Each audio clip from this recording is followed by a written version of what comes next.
Pagi itu, batu besar di makam Yesus telah terguling.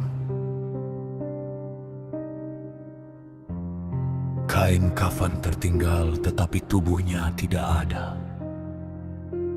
Malaikat berkata, "Jangan takut, ia tidak ada di sini." Yesus telah bangkit dan menampakkan diri kepada para murid-Nya. Kematian tidak dapat mengalahkannya.